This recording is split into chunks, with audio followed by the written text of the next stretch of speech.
What's up, guys? Charles live from Playa del Carmen, Mexico.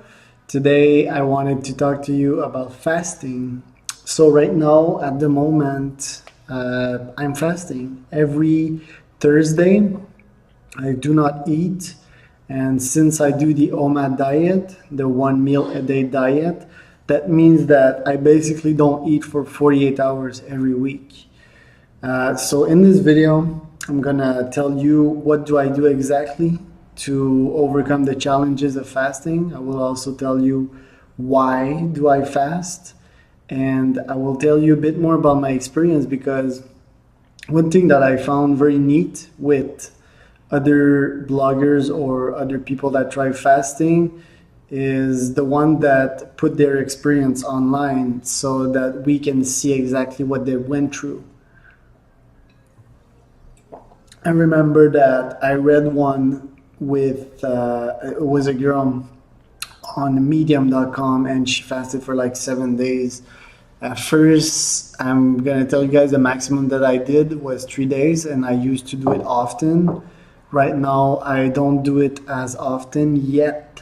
I am thinking of re-putting that in my schedule. Right now, I'm following the habit of fasting only 48 hours. The benefits can be truly felt in the 3-day fast, of course. And there's many things I want to talk to you about. One of them is, do you really have energy? So I'm going to relate again to my experience. So first, why do I fast? The reason is pretty simple. Actually, there's many reasons, but the main one being that I am able to control what goes in my body and whatever goes out of it, one could say. I have the power. I love exerting power over my body with my mind. It shows that I have true control of myself, and it makes me stronger. What doesn't kill you make you stronger, and I do it mostly for that, because especially in my family, we're good eaters. On my mother's side, even like a history of obesity, and I find that just having the control over when I eat and when I don't eat is very powerful. It pretty much tells my reptilian brain, listen buddy, you're not in charge here. The cognitive side of my brain is in charge, my neocortex, and that's incredibly empowering. So that's the first reason why I do fasting. But of course, if you guys have heard of Jason Fung and his book, which you can get on Audible, there's a ton of benefits, of physical health benefits to fasting.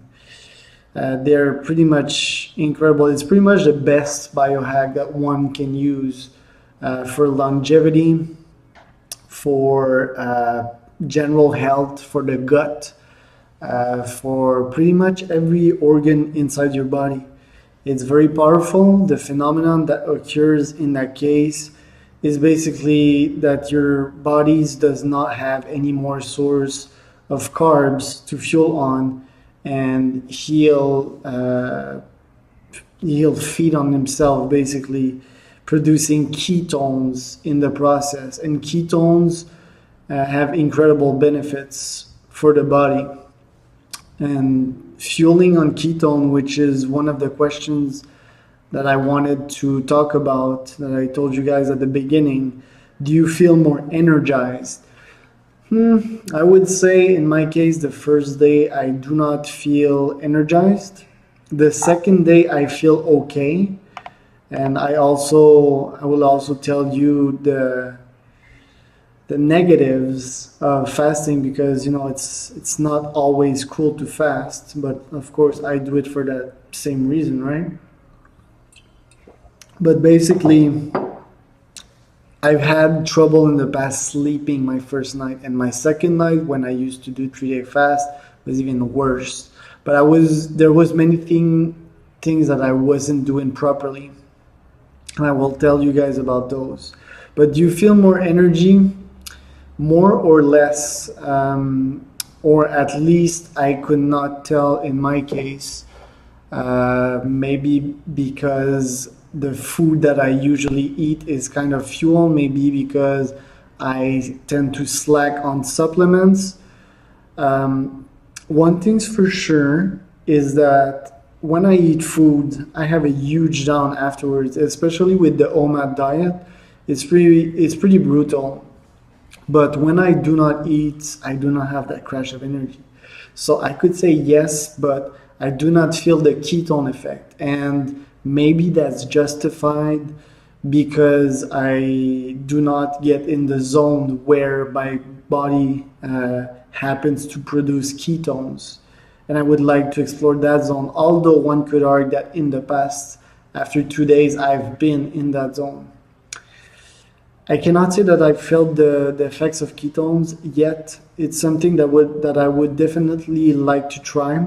Maybe I've not felt it because the coffee that I eat in my morning has carbs. This is one hypothesis, but I think that my body still had energy basically.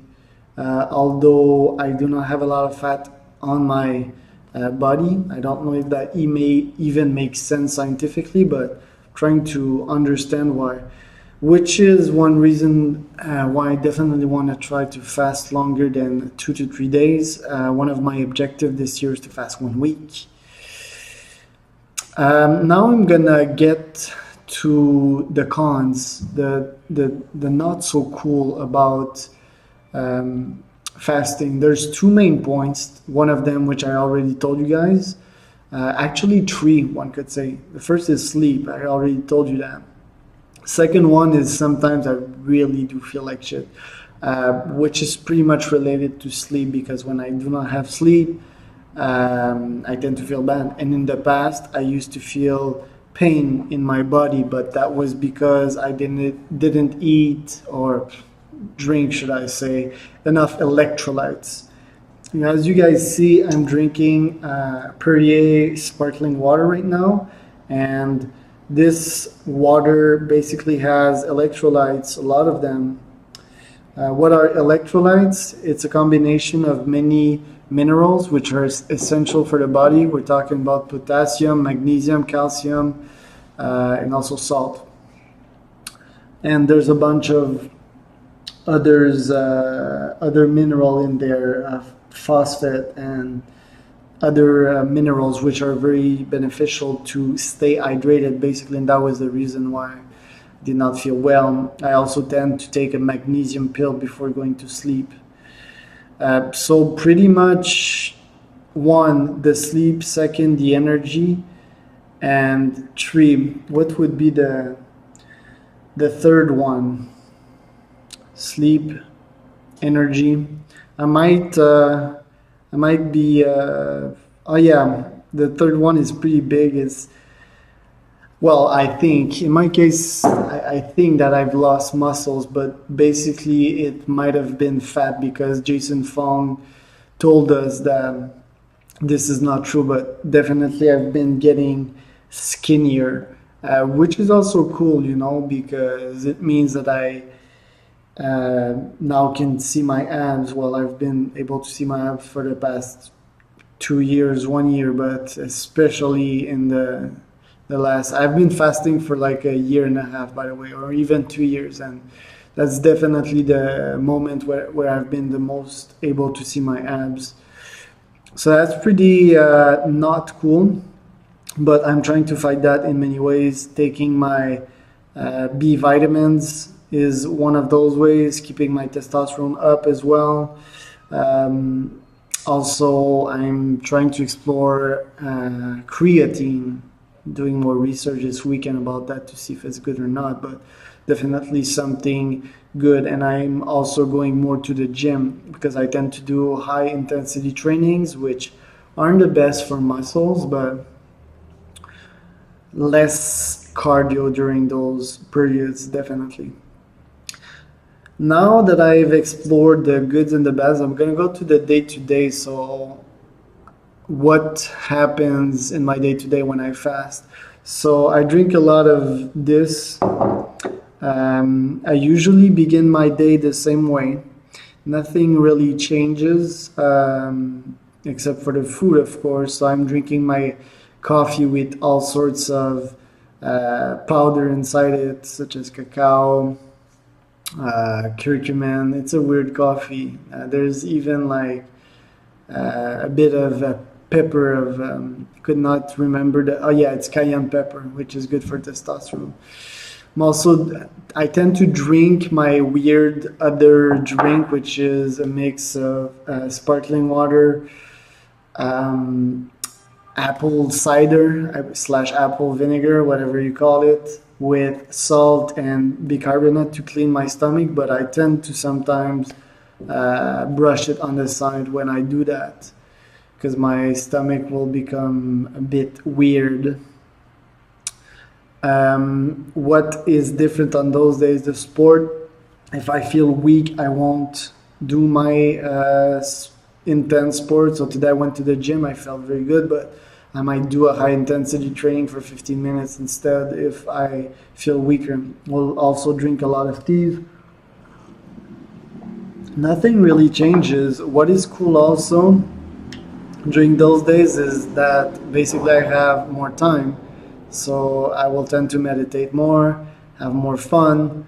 Um, Another thing which might be negative, and I'm thinking about it since I'm thinking about my day to day, is basically the thought of food. I'm always thinking about food, especially during the end of the fast, which is kind of annoying, but I guess this is a part of the game of just fighting oneself, fighting your mental urges, your primal urges, your stupid brain, right? That says, give me food.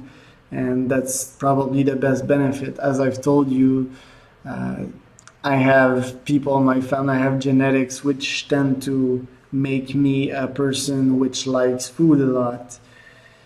And I can, you guys can probably listen to another of my videos, which is talking about OMAD diet and my keto diet. I don't eat sugar, and I used to eat a lot of sugar in the past. So quite happy that I've given up that, but I still have a strong urge towards food, especially shitty ones. You know, my diet when I was young, every day. Well, there's two types of diets when I was young, two types of breakfast. The first one was a strudel and waffle with maple syrup.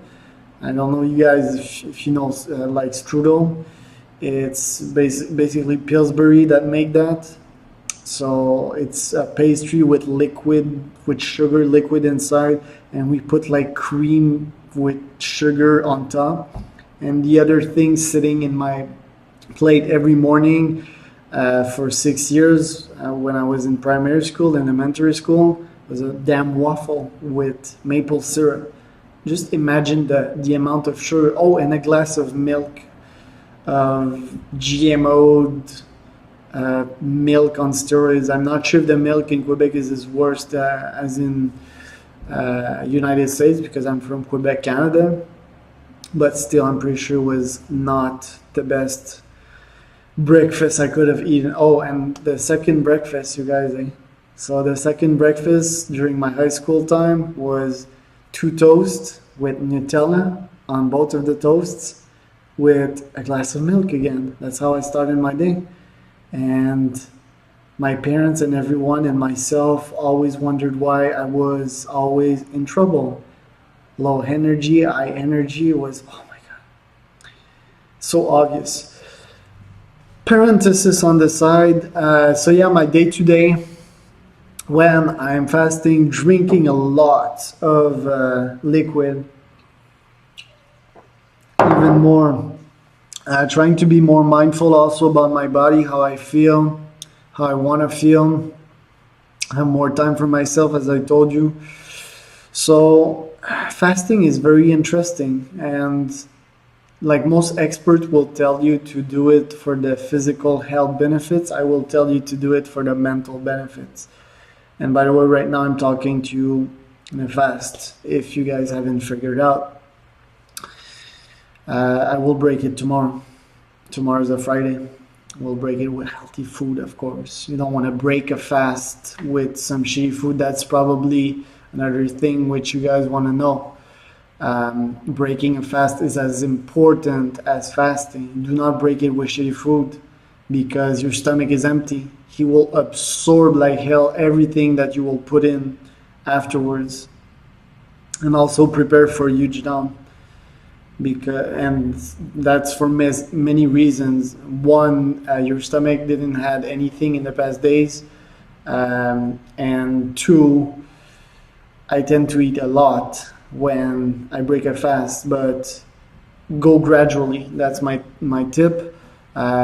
Start feeding your stomach with a little snack if you want.